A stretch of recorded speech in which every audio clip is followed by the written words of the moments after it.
안녕하세요, 칼맨입니다. 하와이에서 렌트카 이용하시려는 분들이 많죠. 여러분들 가시기 전에 꼭 알고 가면 좋은 점들, 주의해야 할 점들을 공유해 드리려고 하는데요. 본 영상은 제가 하와이에서 촬영을 했지만은 미국령 모두에 해당되니까 참고하시기 바랍니다. 먼저 해외에서 렌트카를 이용하려면 국제운전 면허증이 필요한데요. 국제운전 면허증은 국내에 이제 면허시험장, 경찰서, 그리고 인천공항에서 국제운전 면허증 발급이 가능하고요. 면허증과 여권용 사진 1매, 그리고 수수료 8,500원 정도인가요? 를 지불하면 한 10분 내에 면허증을 발급해 줍니다. 하와이를 포함한 미국령에서는요, 국제운전 면허증, 그리고 해외 결제가 가능한 신용카드, 비자나 마스터가 되겠죠. 그리고 추가로 사진이 포함된 ID를 요구하는 경우가 많습니다. 그래서 여러분들은 국내 운전 면허증을 반드시 꼭 지참을 하시는 게 좋을 듯 합니다. 그리고 참고로 본토에서 뉴욕이나 LA 기타 도시에 이제 여러분들이 입국하실 때 출입국 심사 때에도 기타 ID를 요청하는 경우가 많습니다. 그래서 여러분들 유용하게 사용하실 수 있으니까 꼭 잊지 말고 지참하시기 바랍니다. 한국 사람 운전 실력 전 세계 알아준다고 하죠. 칼치기, 추월, 과속, 폭주족을 방불케 하는 운전 실력을 갖고 있는 우리나라 사람들 자랑할 만합니다. 그런데 해외에서는 어떨까요? 고속도로를 달려보면 바로 여러분들이 아실 수 있을 겁니다. 과속, 난폭, 끼어들기 굉장히 심합니다. 미국 사람들도 다시 말해 겁없이 운전 굉장히 잘합니다. 자, 여러분들 하와이는 미국 본토에 비해서 일반 도로나 고속도로 상황이 조금 얌전하다고 표현해야 되나요? 양호합니다. 근데 여러분들 렌트카를 이용하면서 가장 큰 걱정이 사고 나면 어떡하지? 이게 아닐까요? 걱정은 안 할 수가 없는데 지금부터 여러분들 몇 가지 주의할 점을 알려드리도록 하겠습니다. 렌트 차종에 따라 다르긴 하겠지만 공항에서 다운타운까지 와이키키가 되겠죠. 펀드 택시비나 또 호텔마다 들려서 사람들을 태우고 내리는 셔틀 버스비, 이게 하루 렌트카 이용하는 비용과 비슷할 수 있어요.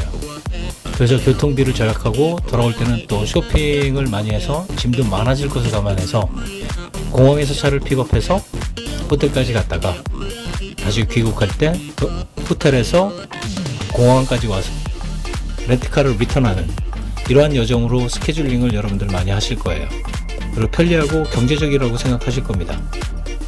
하와이뿐만 아니라 그 어느 도시를 가더라도 마찬가지일 겁니다. 그러나 특히 처음 가는 도시라면 공항에서 빌리지 않는 것이 좋습니다. 왜냐하면 운전하기 전에 여러분들에게는 현지 적응 시간이 필요합니다. 영화나 드라마처럼 공항에서 차를 픽업하고 리턴하는 모습 많이 보셨을 텐데요. 편리해 보입니다. 매우 편리합니다. 다만 출장이나 여러 번 방문해서 현지를 잘 아는 사람에게만 매우 편리한 겁니다. 그리고 보통 전 세계 대부분의 공항들은 도심에서 1시간 내외 떨어진 외곽에 있습니다. 그래서 공항에서 출발하면 고속도로를 거쳐 다운타운을 통해 호텔로 가야 합니다. 공항 주변에 있는 트랜짓 호텔에 투숙하는 경우를 제외하고는 하와이를 가는 대부분의 사람들은 와이키키 주변에 투숙을 하기 때문에 여러분들 또한 공항, 고속도로, 다운타운, 호텔로 향하게 됩니다. 이때 공항에서 호텔까지 가는 그 도로가 천국과 지옥으로 갈 수 있는 도로가 될 수 있기 때문입니다. 이유를 설명해 드릴게요. 여러분들 한번 상상해 보시기 바랍니다. 공항에서 렌트카를 빌려 가족이나 연인을 태우고 시동을 걸어 악셀을 밟아 차가 움직이는 순간부터 시작됩니다. 하와이는 대한항공을 타고 오면 오전에 도착하기 때문에 아침 햇살이 눈부십니다. 시꺼먼 선글라스도 써야 합니다. 운전하는데 아무래도 시야가 좁아집니다. 국내에서 운전하던 동일 차종을 빌리면 괜찮겠지만 대부분 한국에서 운전하던 차가 아닌 새로운 차 또는 여러분들이 개성이 듬뿍 반영된 차, 컨버터블, 세단, 머슬카, 심지어 슈퍼카까지 운전해야 합니다. 모든 길이 초행길이고 여러분들은 낯선 차, 낯선 곳에서 운전을 하게 됩니다. 그리고 내비게이션에 나타나는 지도를 보면 영어라 순간 인지 속도가 느립니다. 표지판도 영어입니다. 한눈에 들어오지도 않습니다. 게다가 이성 또는 가족이 옆에서 와우 멋있다, 이쁘다, 주변 풍경에 감탄사를 연발합니다. 옆을 보고 싶은 유혹을 참아가며 고개를 돌리지도 못하고 운전을 해야 합니다. 운전하는데 집중하기 매우 어렵습니다. 여성 운전자분들은 그래도 조심스레 안전운전을 하는데 센 척해야 하는 한국 남자들, 최대한 아무렇지도 않은 듯 여유 있는 듯 운전합니다. 안 그래도 초집중 운전하는데 꼼꼼한 분들은 또 준비해간 신나는 음악까지 크게 틀어야 합니다. 옆에서는 오빠 달려 연발합니다. 뒤에선 빵빵빵빵 합니다. 동승자는 운전자의 속을 아무것도 모른 채 한국에서처럼 운전 잘하는 줄 압니다. 오픈카의 경우 상상해보세요. 뚜껑까지 열어야 합니다. 바람은 들이치고, 그래도 옆에서 허위를 만끽하는 행복해하는 모습을 보면 깨고 싶지 않을 겁니다. 정말 신경 써야 할 것들이 많습니다. 다시 말해 초행길을 운전하는데 한마디로 정신없습니다. 실제는 이렇게 고생해서 호텔까지 오게 됩니다. 주차는 또 어떻게 하지? 어디다 하는 거야? 여러분들, 호텔 주차 발렛비는 무료가 아닙니다. 거의 대부분들 발렛을 합니다. 오는 길에 지쳐 발렛을 맡기죠. 진이 빠져 운전하기 싫어하는 사람들도 이때 생겨나기 시작합니다. 공항에서 차를 빌려 호텔까지 오면서 고생한 이런 사람들, 영어로 된 내비, 표지판, 익숙치 않은 도로 때문에 운전하기 귀찮아지고, 게다가 고속도로에서 위협까지 느끼셨던 분들은 차를 그냥 주차장에 주차시켜놓고 잘 안 타고 부담스러운 애물단지가 되기도 한답니다. 그래서 비행기에서 피곤한 채 공항에서 호텔까지 운전하지 마시고요. 충분히 쉬고 현지의 시간을 갖고 도로에 적응한 후에 가격도 저렴한 와이키키 주변에 있는 렌트카를 이용할 것을 추천드립니다.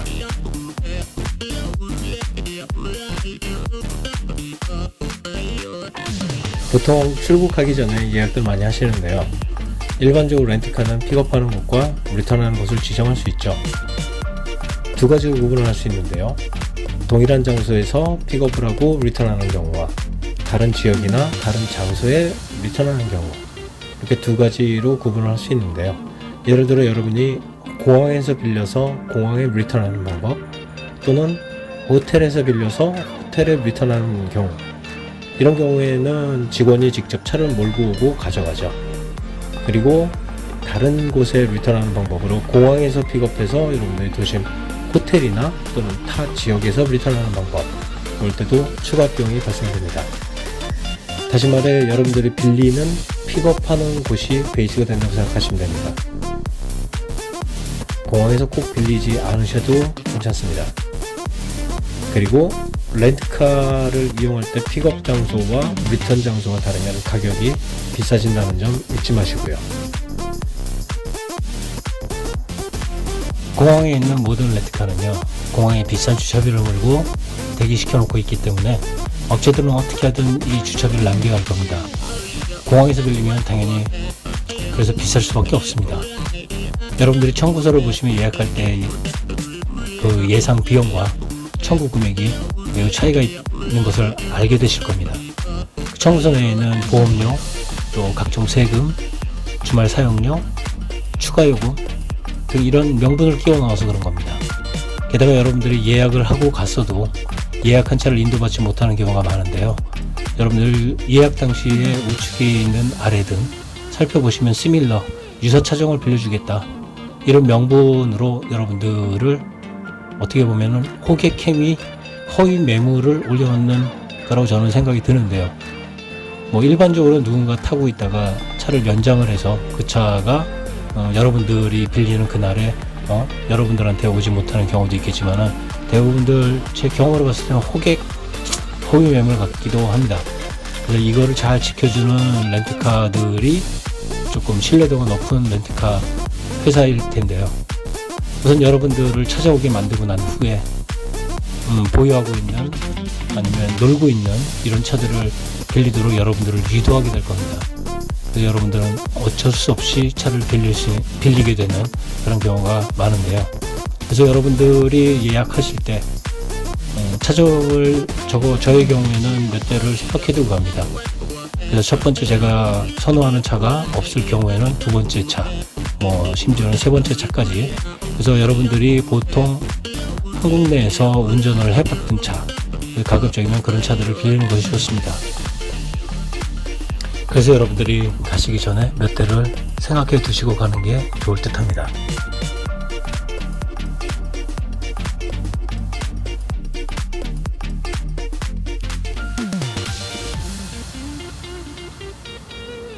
여러분들이 선호하는 렌트카 업체가 있을 텐데요. 신용카드 또는 항공사나 여행사와 연계된 렌트카 업체들을 이용하는 경우가 있을 수 있고요. 보통 한국 사람들이 알고 있는 글로벌 렌트카 업체로는 헤르츠하고 에이비스가 가장 일반적인 듯 합니다. 인지도도 높고 조금 비싸더라도 이용을 많이 하는 것 같아요. 헤르츠나 에이비스는 동일한 조건의 동일한 차종을 빌려도 타 업체보다 조금 비싸게 느껴질 겁니다. 조금 더 비쌉니다. 예약한 차량을 빌려주는 신뢰도가 조금 높다는 장점을 갖고 있기 때문인 듯합니다. 그러나 꼭 성수기에는 상황에 따라 조금씩 다르기도 했었습니다. 제가 예약한 차량을 인도받지 못하고 다른 차종으로 대처해주는 similar라는 그런 단어 하나를 문구를 집어넣어놓고 다른 차종들을 빌려주기 때문입니다. 이 밖에도 여러 업체들이 있는데요. 또 가격이 싼 저렴한 그런 업체들도 많이 있습니다. 그 중에 여러분들이 익히 알고 계시는 60가 가장 저렴하다고 보일 겁니다. 그러나 결국에는 저렴한 것도 아닙니다. 제가 특정 업체를 디스하는 건 아니지만 저는 개인적인 사유로 60에서 절대 빌리지 않습니다. 예약한 차량을 인도받지 못하는 경우가 100%였고요. 최종 청구서 금액도 싸지 않았습니다. 결국엔 받을 건 다 받는 그런 업체였죠. 결론적으로 최종 청구서를 보면 금액은 싸지 않았습니다. 그것보다도 60에서 제가 빌리지 않는 가장 중요한 이유 중에 하나는 두바이에서 생긴 일이었죠. 공항에서 빌려서 공항에 리턴 당시 스크래치가 생겼다고 청구하겠다는 겁니다. 그래서 크게 싸운 적이 있었죠. 공항 경비, 공항 경찰 모두 다 왔죠. 결국에는 제가 싸워서 이기긴 했습니다. 근데 제가 이겼다는 걸 자랑을 하는 건 아니고요. 다행이었던 건 제가 여유있게 공항에 도착해서 비행기 탑승 시간에 쫓기지 않았다는 겁니다. 여러분들이 공항에서 빌려서 공항에 리턴할 때는 여러분들이 여유있게 공항에 도착하시길 바라고요. 결코 다시 말씀드리지만 결코 60 저렴하게 보여지는 그러한 렌트카가 좋지만은 않습니다. 여러가지 방법을 통해서 여러분들한테 청구를 하기 때문입니다. 그러한 이유로 제가 60를 절대 이용하지 않습니다. 그래서 저는 개인적으로 유럽 외에 또 기타 지역에서는 에이비스를 가장 많이 선호해서 이용을 하고 있고요. 미국에서만큼은 알라모를 이용하고 있습니다.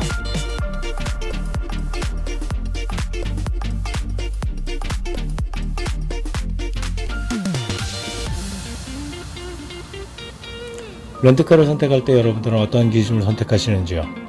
인원수에 따라 선택을 하시는지, 아니면 차종, 외관에 따라 선택을 하시는지,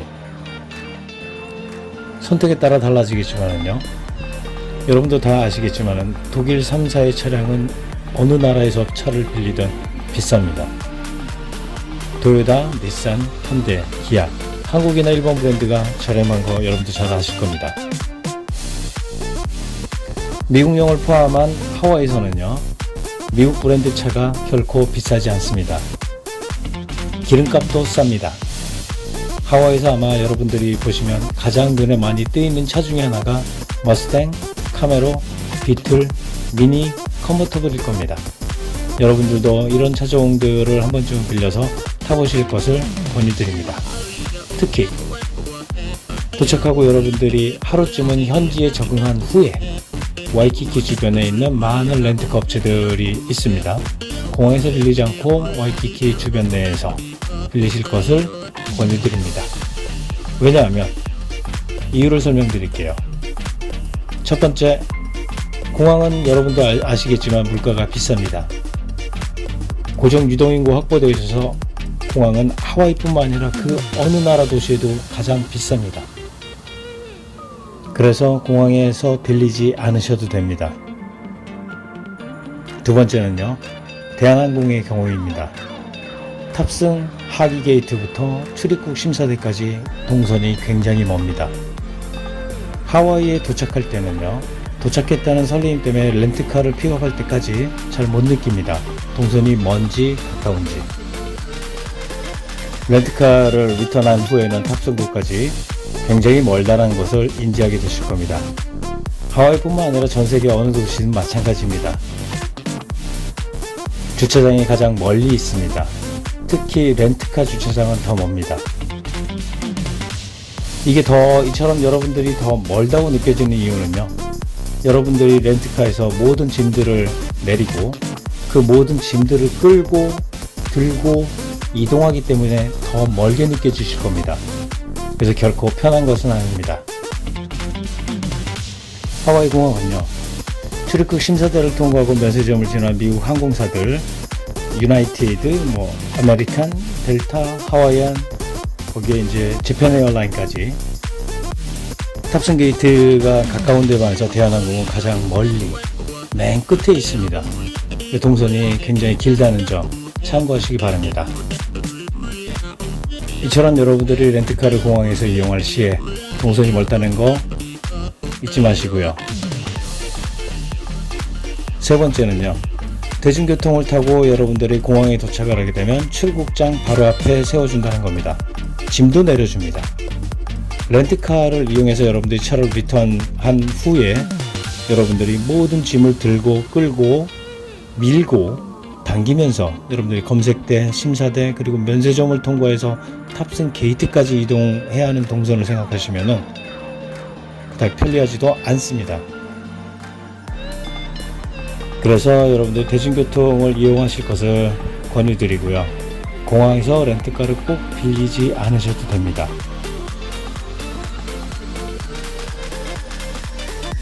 돌아올 때 흡연자를 위해 팁을 하나 드리면요, 공항 전체가 김연입니다. 여러분도 잘 아실 겁니다.